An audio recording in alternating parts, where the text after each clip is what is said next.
नमस्कार साथियों, मैं Rajendra Yadav learn and prep Rajasthan के यूट्यूब चैनल पर सभी का हार्दिक स्वागत अभिनंदन करता हूं। सभी साथियों को जय श्री कृष्णा, राधे राधे। सभी प्यारे बच्चे लाइव सेशन से ज्वाइन हो जाइए, हमारी क्लास स्टार्ट हो चुकी है। करंट अफेयर की आज की जो प्यारी क्लास है, इस क्लास में बहुत ही अच्छे क्वेश्चन देखने को मिलेंगे। साथियों एक बार कमेंट करके बता दीजिए मेरी आवाज़ आप तक क्लियर पहुँच रही या नहीं पहुँच रही है।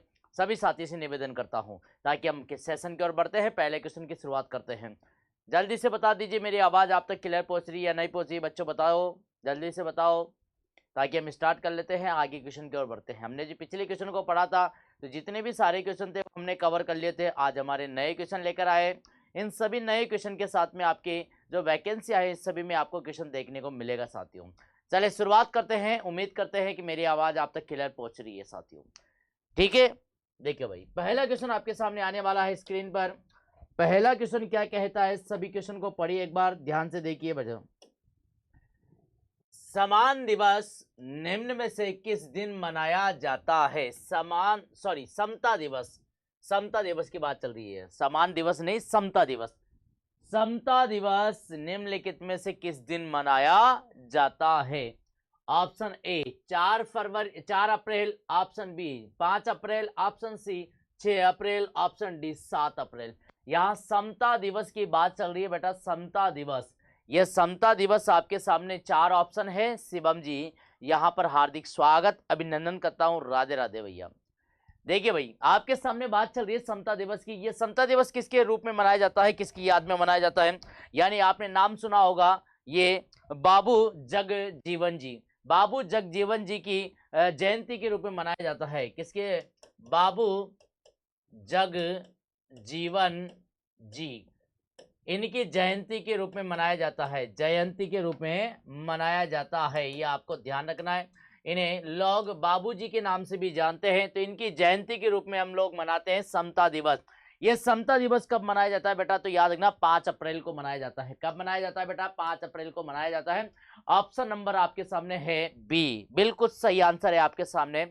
सभी प्यारे बच्चों को राधे राधे, जय श्री कृष्णा। एक बार कमेंट करके बता दीजिए बात समझ में आई या नहीं आई है। सभी साथी से निवेदन करना चाहूंगा वीडियो को शेयर कर देना, लाइक कर देना। चले बात कर लेते थोड़ा सा इसके बारे में डिटेल से। देखो भाई ये है आपके सामने 5 अप्रैल को राष्ट्रीय समता दिवस मनाया जाता है। ये आपके सामने नेशनल समता दिवस 5 अप्रैल को मनाया जाता है। आपको दिख रहा है, कमेंट में आपके सामने कमेंट कर सकते हैं। कोई बात समझ में नहीं आती है तो आप पूछ सकते हैं। ये इमेज आपको दिख रही है दोस्तों, इसके अंदर मैंने आपको साफ साफ दिखाया, ये अपना तिरंगा है यहाँ पर, यहाँ आपको दिख रहा है। चले बात कर लेते हैं थोड़ा सा इसके बारे में। देखो भाई भारत में हर साल 5 अप्रैल को समता दिवस मनाया जाता है।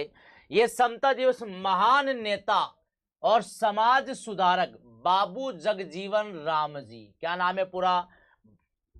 समता दिवस महान नेता और समाज सुधारक बाबू जगजीवन राम जी की जयंती के उपलक्ष्य में मनाया जाता है। याद रखना बेटा, यह बहुत इंपॉर्टेंट है। बाबू जगजीवन राम जी, इन्होंने यहाँ पर समाज को सुधारा है और एक महान लीडर है, महान नेता है, जिनकी जयंती के रूप में, उपलक्ष्य के रूप में ये समता दिवस मनाया जाता है। उन्होंने समाज में समानता और न्याय के लिए कड़ी मेहनत करने के लिए जाना जाता है। बाबू जगजीवन राम, जिन्हें प्यार से बाबूजी कहा जाता था, एक स्वतंत्र सेनानी, सामाजिक न्याय के नेता और एक महान वक्ता थे।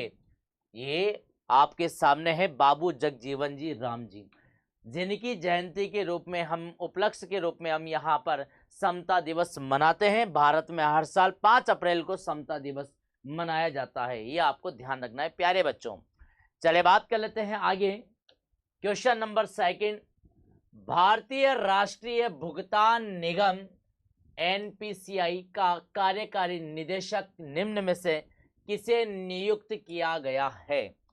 ऑप्शन ए सोहिनी राजोला को, ऑप्शन बी प्रतिमा वर्मा को, ऑप्शन सी आरती सचदेवा को, ऑप्शन डी सुरभि यादव को। यहाँ बात चल रही है बेटा भारतीय राष्ट्रीय भुगतान निगम का कार्यकारी किसे नियुक्त किया गया है।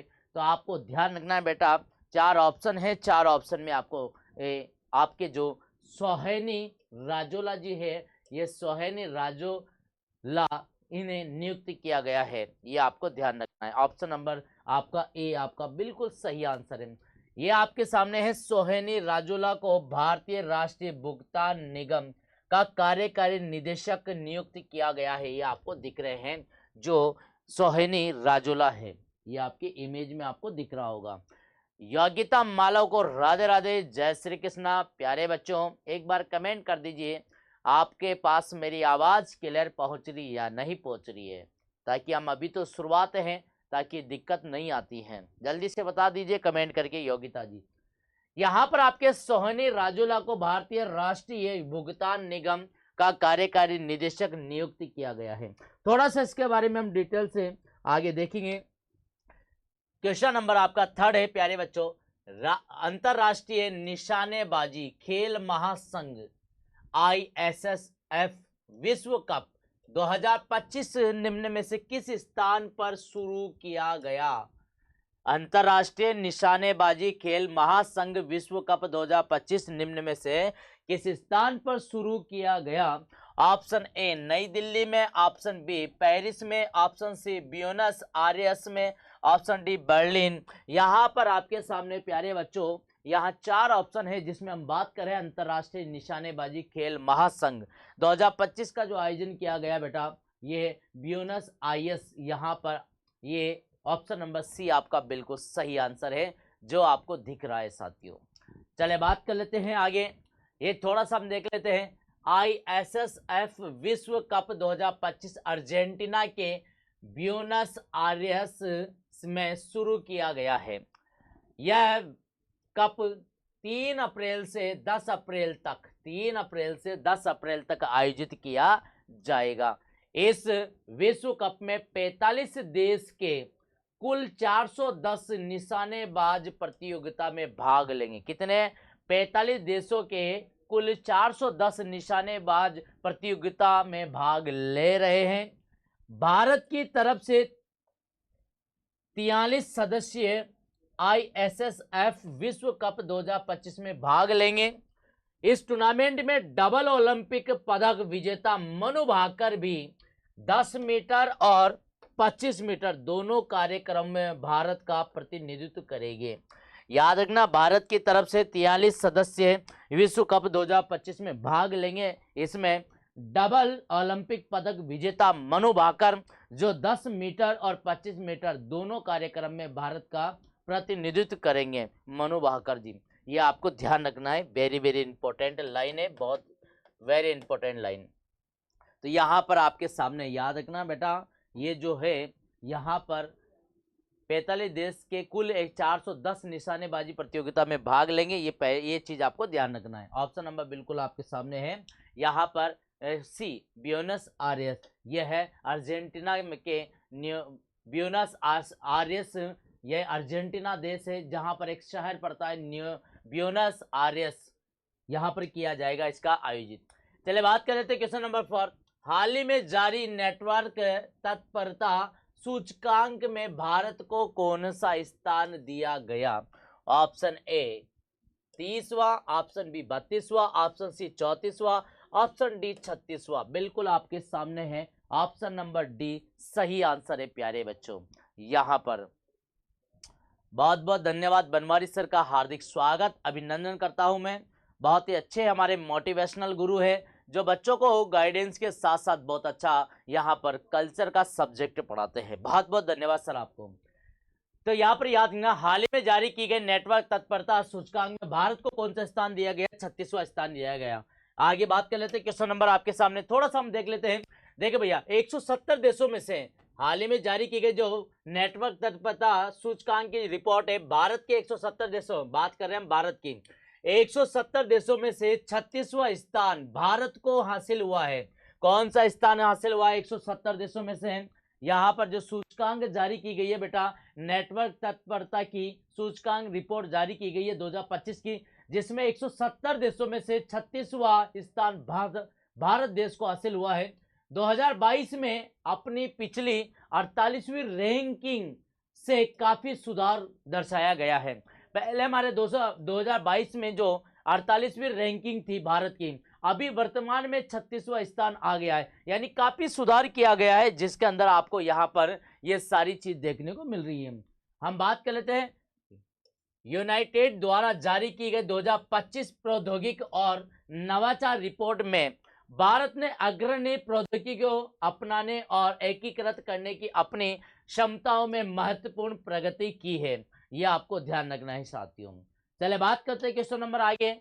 देखो भैया, माधवपुर मेले का आयोजन निम्न में से किस राज्य में किया गया? बात करें बेटा यहाँ पर माधवपुर मेले की, और माधवपुर मेले का जो आयोजन है किस राज्य में किया गया? Option A Telangana, option B Maharashtra, option C Odisha, option D Gujarat. जल्दी से बताइए प्यारे बच्चों, क्या रहेगा आपके सामने यहाँ पर?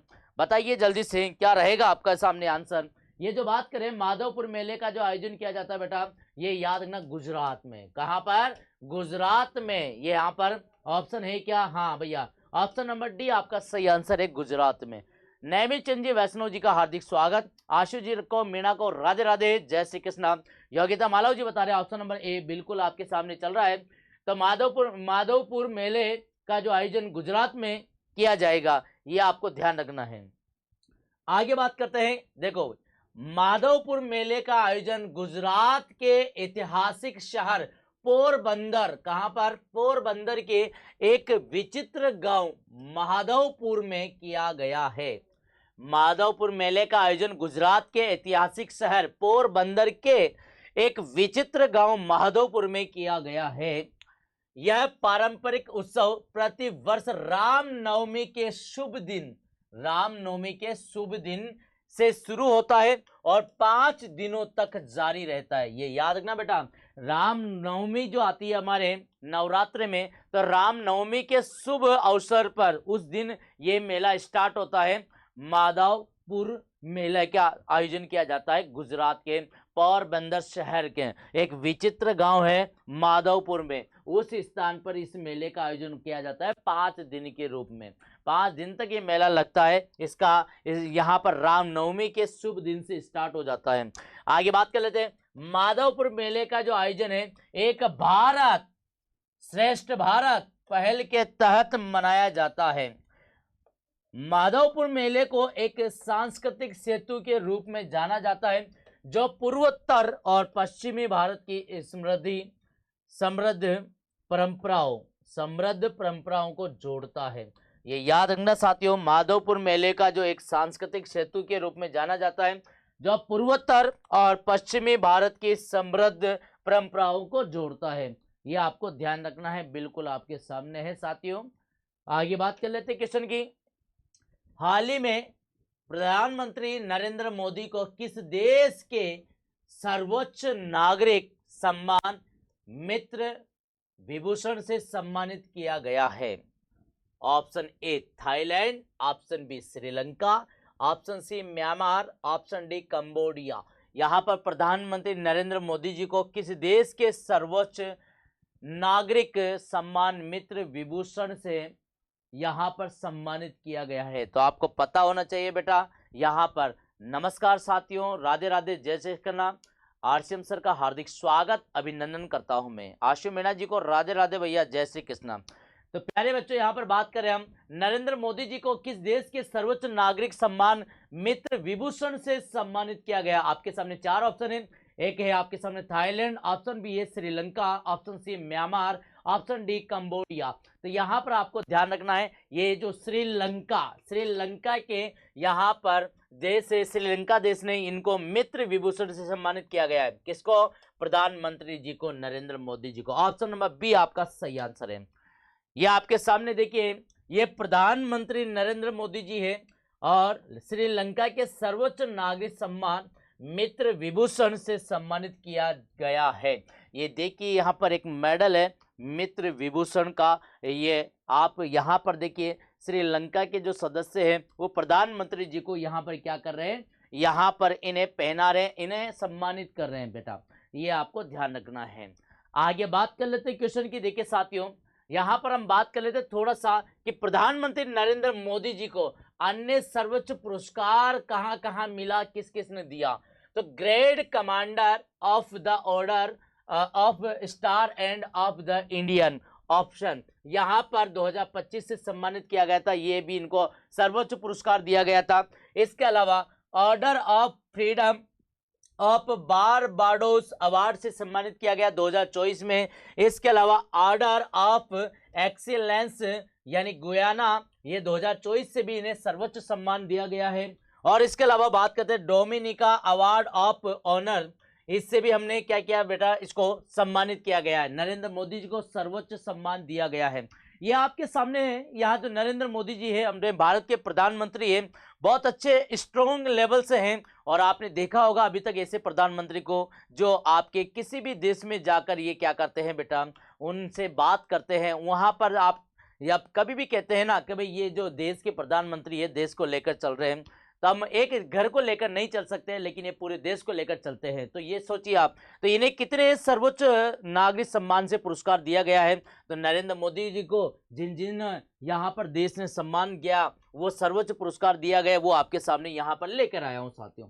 चले बात कर लेते हैं आगे क्वेश्चन की, क्या कहता है। अच्छा क्वेश्चन आ रहा है आपके सामने, देखिए भैया, एशियाई क्रिकेट परिषद का अध्यक्ष निम्न में से किसे नियुक्त किया गया है। एशियाई क्रिकेट परिषद का अध्यक्ष किसे निम्न में से नियुक्त किया गया है। Option A Mohsin Naqvi, option B Sourav Ganguly, option C Shoaib Akhtar, option D Rahul Dravid. यहाँ पर प्यारे बच्चों, यहाँ 4 ऑप्शन है, लगभग सभी विद्यार्थी यहाँ बी ऑप्शन के बढ़ रहे हैं। नेमीचंद वैष्णव जी, आरसीएम सर का बहुत बहुत धन्यवाद, शानदार पढ़ाते हो, क्लास ही याद करवा देते हो, बहुत बहुत धन्यवाद सर आपको। आशु मीणा जी बता रहे यहाँ पर, लगभग राम अवतार मीणा जी बता रहे ऑप्शन ए की ओर बढ़ रहे हैं। यहाँ पर आपके सामने बात चल रही है बेटा, एशियाई क्रिकेट परिषद का अध्यक्ष किसे नियुक्त किया गया है। यहाँ राम अवतार जी ने बिल्कुल सही आंसर दिया है प्यारे बच्चों। यहाँ पर आपके सामने ये जो है मोहसिन नकवी जी है, इन्हें हमें यहाँ पर क्रिकेट परिषद का अध्यक्ष नियुक्त किया गया है। ऑप्शन नंबर ए आपका बिल्कुल सही आंसर है। आगे बात कर लेते हैं क्वेश्चन नंबर, देखिए ये जो आपके सामने दिख रहे हैं आपको, तो मोहसिन नकवी को एशियाई क्रिकेट परिषद का अध्यक्ष नियुक्त किया गया है। ये आपके सामने तस्वीर दिख रही है, इमेज दिख रही है, ये है आपके सामने है, आप इन्हें देख लेना एक बार और जरूर याद करना साथियों। आगे बात कर लेते हैं थोड़ा सा इसके बारे में। देखिए भैया, पाकिस्तान क्रिकेट बोर्ड के अध्यक्ष मोहसिन नकवी को आधिकारिक तौर पर एशियाई क्रिकेट परिषद के नए अध्यक्ष के रूप में नियुक्त किया गया है। मोहसिन नकवी को फरवरी 2024 में पाकिस्तान क्रिकेट बोर्ड का अध्यक्ष चुना गया था और वे पाकिस्तान के आंतरिक मंत्री के रूप में भी कार्य करते हैं। T20 एशिया कप 2025 का आयोजन भारत की मेजबानी में किया जाएगा। ये आपको ध्यान रखना है, T20 एशिया कप 2025 का जो आयोजन है ये भारत की मेजबानी में किया जाएगा। ये आपको ध्यान रखना है, बहुत इंपॉर्टेंट लाइन है, इस लाइन को थोड़ा सा ध्यान से देखना है। और यहाँ पर पाकिस्तान क्रिकेट बोर्ड के जो अध्यक्ष थे यहाँ पर ये मोहसिन नकवी जी, इनको भी थोड़ा सा ध्यान से देखना है साथियों। चले बात कर लेते हैं आगे। यहाँ पर देखिए साथियों, अगला क्वेश्चन आपके सामने है, अग्निशमन एवं बचाव सेवाओं का महानिदेशक हाल ही में किसे नियुक्त किया गया है। Option A Prashant Maheshwari ji, option B Avani Chaturvedi, option C Seema Agarwal, option D Kuldeep Mehta. तो अग्निशमन और बचाव सेवा का महानिदेशक किसे नियुक्त किया गया, आपके सामने 4 ऑप्शन है साथियों, ये आपको ध्यान रखना है प्यारे बच्चों। जल्दी से कमेंट करिए। नेमीचंद जी बता रहे हैं यहाँ पर बिल्कुल बी ऑप्शन की ओर बढ़ रहे हैं। राम अवतार जी बता रहे हैं मनीष नकवी जी। जल्दी से बताओ प्यारे बच्चों क्या रहेगा आपके सामने। यहाँ पर ए ऑप्शन की ओर बढ़ रहे हैं राम अवतार जी, ए ऑप्शन की ओर बढ़ रहे हैं राम अवतार जी। बिल्कुल है साथियों, मैं आपको बता देता हूं, ये जो आपके अग्निशमन और बचाव सेवाओं का जो यहाँ पर ये सीमा अग्रवाल जी को यहाँ पर नियुक्त किया गया है, ये ऑप्शन नंबर सी आपका बिल्कुल सही आंसर है। अग्निशमन और बचाव सेवाओं का महानिदेशक जो सीमा अग्रवाल जी को नियुक्त किया गया है। ये देखिए, ये आपने देखा होगा, ये आपके सामने तस्वीर है। सीमा अग्रवाल को अग्निशमन एवं बचाव सेवाओं का महानिदेशक नियुक्त किया गया है। हम थोड़ा सा इसके बारे में देख लेते हैं आगे। ये आपकी जो देखिए ये डीएसपी थी जिनके बारे में हम थोड़ा सा चर्चा कर लेते हैं। चले बात करते हैं। देखो, सीमा अग्रवाल को अग्निशमन एवं बचाव सेवा का महानिदेशक नियुक्त किया गया। उन्हें इस पद पर पूर्व डीजीपी आभास कुमार के सेवानिवृत्त होने के बाद यह पदभार संभाला गया है। इस नियुक्ति से पहले सीमा अग्रवाल डीजीपी सिविल सप्लाई के पद पर कार्यरत थी। सीमा अग्रवाल भारतीय पुलिस सेवा यानी आईपीएस की एक वरिष्ठ अधिकारी है। सीमा अग्रवाल भारतीय पुलिस सेवा की एक वरिष्ठ अधिकारी है, आईपीएस अधिकारी है, जिन्हें यहाँ पर अग्निशमन और बचाव सुरक्षा के लिए महानिदेशक के रूप में नियुक्त किया गया है। इन्हें डीजीपी आभास कुमार के सेवानिवृत्त होने के बाद इन्हें इस पद पर नियुक्त किया गया है। शानदार बात साथियों, बहुत बढ़िया। चले बात कर लेते हैं आगे। देखो भैया, भारत के पहले वर्टिकल लिफ्ट सी ब्रिज की बात करें प्यारे बच्चों, का उद्घाटन कहाँ किया गया? ये आपने देखा होगा, ये समुद्र के अंदर ये एक ब्रिज बनाया गया है। इस ब्रिज का आकार सी टाइप है। ये लिफ्ट के माध्यम से ऊपर और नीचे होगा। ये याद रखना साथियों, ये तमिलनाडु में स्थापित किया गया है, ब्रिज का उद्घाटन किया गया है।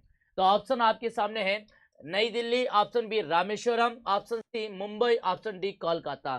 तो आपको ध्यान रखना है, भारत का जो पहला वर्टिकल लिफ्ट सी ब्रिज का जो उद्घाटन किया गया रामेश्वरम में, ये आप याद रखना तमिलनाडु। ऑप्शन अगर तमिलनाडु आ जाए तो भी सही है, ऑप्शन अगर रामेश्वरम आ जाए तो भी सही है, ऑप्शन अगर कन्याकुमारी आ जाए तो भी सही है। ऑप्शन के ऊपर डिपेंड करता है प्यारे बच्चों।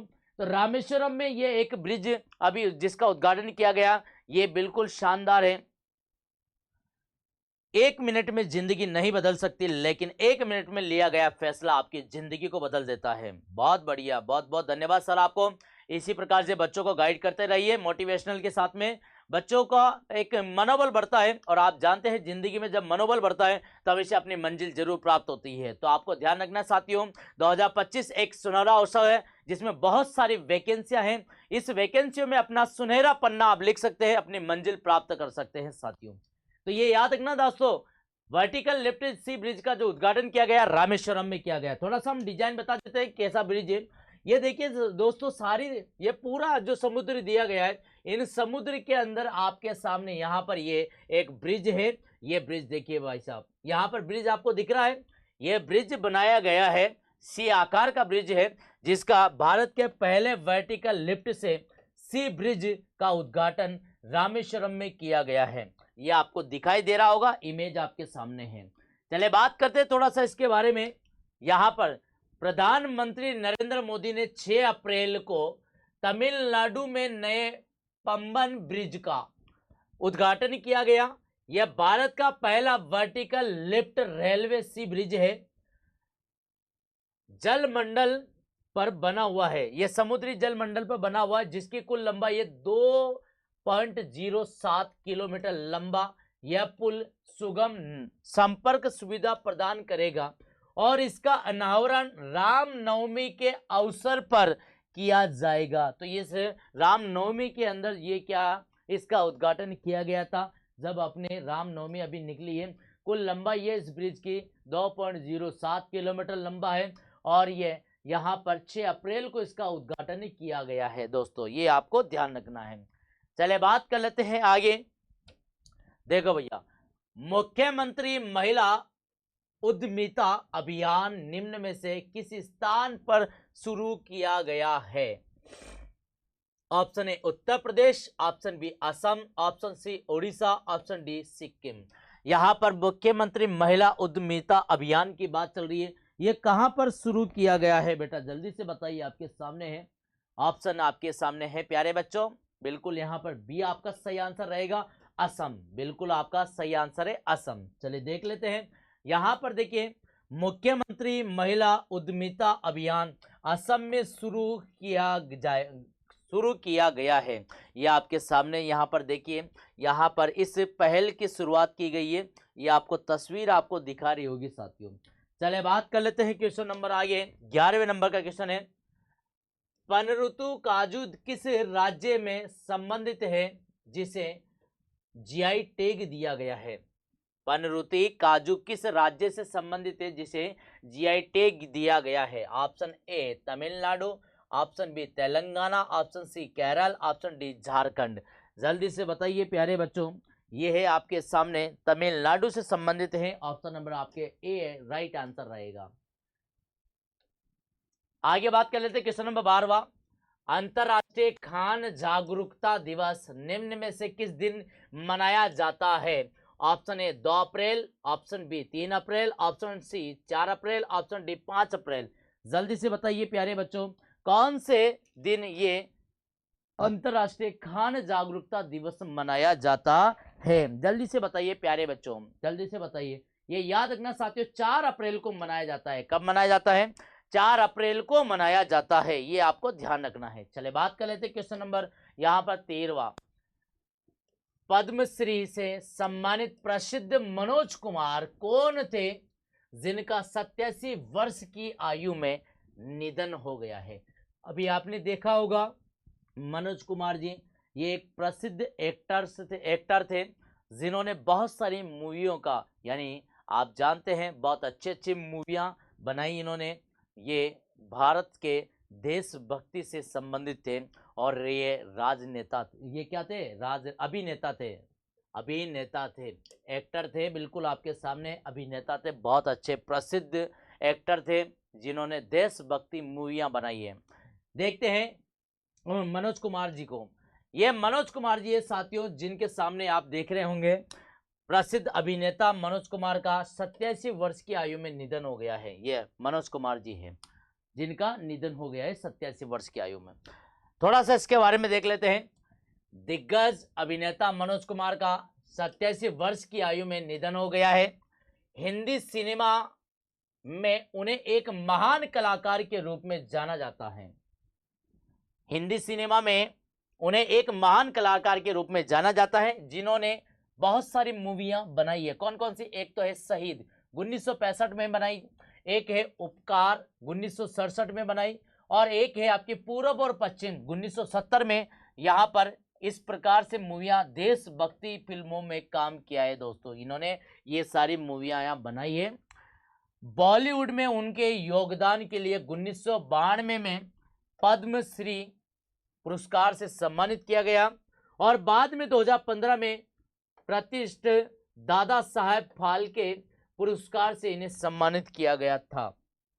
लोग उन्हें देशभक्ति फिल्में के लिए भारत कुमार के नाम से भी पुकारते थे। किस नाम से? भारत कुमार के नाम से भी पुकारते थे, ये भी आपको ध्यान रखना है। आगे बात कर लेते हैं। वर्तमान में पाकिस्तान में जन्मे मनोज कुमार का जन्म का नाम हरि कृष्ण गिरी गोस्वामी था। अभिनेता होने के अलावा उन्होंने फिल्म निर्माता के रूप में भी काम किया। अन्य निधन किस किस के हो चुके हैं जिनके बारे में थोड़ा सा हम बात कर लेते हैं। सैयद आबिद अली पूर्व भारतीय क्रिकेटर थे जिनका हाल ही में निधन हो गया। रमाकांत रत्न पद्म भूषण विजेता ऑडियो कवि थे जिनका हाल ही में निधन हो गया। डॉक्टर देवेंद्र प्रधान पूर्व केंद्रीय मंत्री थे जिनका हाल ही में निधन हो गया। जॉर्ज फोरमैन प्रसिद्ध मुक्केबाज थे जिनका हाल ही में निधन हो गया। पीटर लिवर इंग्लैंड के पूर्व गेंदबाज थे जिनका हाल ही में निधन हो गया है। ये आपको ध्यान रखना है, जिनका निधन हो चुका है उन सभी को हम एक साथ लेकर आ चुके हैं। चले बात कर लेते हैं। हाल ही में युवा एथलेटिक के लिए किसने खेल छात्रवृत्ति पहल को शुरू किया है? ऑप्शन ए नीति आयोग ने, ऑप्शन बी खेल मंत्रालय ने, option C Bharat Petroleum Corporation Limited ने, option D Hindustan Petroleum Corporation Limited ने। ये आपके सामने है। युवा एथलेटिक्स के लिए यहाँ पर छात्रवृत्ति पहल को शुरू किया गया है। जल्दी से बताइए, आपके सामने ये है दोस्तों Bharat Petroleum Corporation limited, BPCL ने यहाँ पर क्या किया? ये एक छात्रवृत्ति पहल की शुरुआत की गई है। 15वें क्वेश्चन की बात कर लेते हैं। 2035 में महिला फुटबॉल विश्व कप का आयोजन कहाँ किया जाएगा? 2035 महिला फुटबॉल विश्व कप का आयोजन कहाँ किया जाएगा? Option A France, option B Argentina, option C America, option D Britain. यहां पर जल्दी से बताइए प्यारे बच्चों, क्या रहेगा आपका सही आंसर? जल्दी से बताओ, आपके सामने है, जल्दी से बताओ। 2035 महिला फुटबॉल विश्व कप का जो आयोजन किया जाएगा प्यारे बच्चों, वो ब्रिटेन में किया जाएगा। कहां पर किया जाएगा? ब्रिटेन में किया जाएगा, ऑप्शन नंबर डी। आगे बात कर लेते हैं। देखिए साथियों, ये आपके सामने कबड्डी के यहाँ पर जो खिलाड़ी है, सॉरी फुटबॉल के खिलाड़ी है जो आपके सामने दिखाई दे रहे हैं, ये टीम बनी हुई है उनकी, और बहुत यहाँ पर 2035 महिला फुटबॉल विश्व कप का आयोजन ब्रिटेन में किया जाएगा। ये देखिए फुटबॉल की टीम है, प्रसिद्ध टीम है दोस्तों, ये आपके सामने है। आगे बात कर लेते हैं थोड़ा सा। देखिए भैया, संयुक्त राज्य अमेरिका का एकमात्र बोली के रूप में 2031 में विश्व कप की मेजबानी के लिए नामित किया जा सकता है। ये बात चल रही है दोस्तों, 2031 विश्व कप की मेजबानी के लिए नामित किया गया है संयुक्त राज्य अमेरिका को एकमात्र बोली के रूप में। आगे बात कर लेते हैं। फीफा महिला विश्व कप 2027 की मेजबानी ब्राजील करेगा, जिसमें 32 टीमें भाग लेगी। कितनी टीमें? 32 टीमें भाग लेगी, ये आपको ध्यान रखना है। चलिए बात कर लेते हैं क्वेश्चन नंबर आगे 16वां। 15वीं सीनियर पुरुष हॉकी राष्ट्रीय प्रतियोगिता का उद्घाटन निम्न में से किस स्थान पर किया गया? Option A Hyderabad, option B Pune, option C New Delhi, option D Jhansi. जल्दी से बताइए प्यारे बच्चों, यहाँ पर जो ये 15वीं सीनियर पुरुष हॉकी राष्ट्रीय प्रतियोगिता का जो उद्घाटन किया गया, ये झांसी में किया गया। कहां पर किया गया बेटा? झांसी में किया गया। ऑप्शन नंबर डी आपके सामने है। चले बात कर लेते हैं। 15वीं हॉकी इंडिया सीनियर पुरुष राष्ट्रीय चैंपियनशिप का जो उद्घाटन है वो 4 अप्रैल को उत्तर प्रदेश के झांसी में मेजर ध्यानचंद हॉकी स्टेडियम में किया गया है। इस प्रतियोगिता का आयोजन 4 अप्रैल से 15 अप्रैल तक किया जाएगा, यानी ये प्रतियोगिता 4 अप्रैल से 15 अप्रैल तक किया जाएगी। और इस टूर्नामेंट में नए शुरू किए गए डिवीजन आधारित प्रारूप का पालन करेगा, जिससे पहली बार मार्च में सीनियर महिला राष्ट्रीय चैंपियनशिप में लागू किया गया था। यहाँ पर नए नियम के साथ में इस टूर्नामेंट में शुरू किया गया था। महिला सीनियर जो राष्ट्रीय चैंपियन हुआ था, उसी के पहल के अनुसार ये प्रतियोगिता की जाएगी साथियों। तो ये याद रखना, कहाँ पर की जाएगी? ये झांसी में की जाएगी, उत्तर प्रदेश के झांसी शहर में मेजर ध्यानचंद हॉकी स्टेडियम में इसका आयोजन किया जाएगा। 15वीं हॉकी इंडिया सीनियर पुरुष राष्ट्रीय चैंपियनशिप का। आगे बात कर लेते हैं 17वें नंबर का। हाल ही में बांग्लादेश को कितने वर्षों के लिए बिम्सटेक का चेयरमैन नियुक्त किया गया? ऑप्शन आपके सामने 1, 2, 3, 4। यहां पर याद रखना प्यारे बच्चों, 2 वर्ष के लिए। कितने वर्ष के लिए? 2 वर्ष के लिए यहां पर बांग्लादेश को यहां पर बिम्सटेक का चेयरमैन नियुक्त किया गया है 2 वर्ष के लिए। चले बात कर लेते हैं आगे अगले क्वेश्चन की। यहाँ पर साथियों लगभग आपके सभी प्रश्न हो चुके हैं। जिन विद्यार्थियों ने अभी तक टेलीग्राम चैनल को ज्वाइन नहीं किया हो, लर्न प्रेप राजस्थान के नाम से टेलीग्राम चैनल आपके कमेंट बॉक्स में लिंक दिया गया, उसे आप जरूर ज्वाइन कर लेना और वीडियो को जरूर शेयर करना, लाइक करना और चैनल को जरूर सब्सक्राइब कर लेना साथियों। रेगुलर आपको यहाँ पर पीडीएफ आपको प्राप्त हो जाएगी और रेगुलर हमारी करंट अफेयर की क्लास चलती है। जो भी कॉम्पिटिटिव एग्जाम की तैयारी कर रहे हैं उन सभी विद्यार्थियों के लिए शाम को 7 बजे क्लास स्टार्ट हो जाती है। तो हम अब आपसे यहाँ पर समय हो चुका है जाने का दोस्तों। तो सभी को राधे राधे, जय श्री कृष्णा, सभी साथियों को धन्यवाद।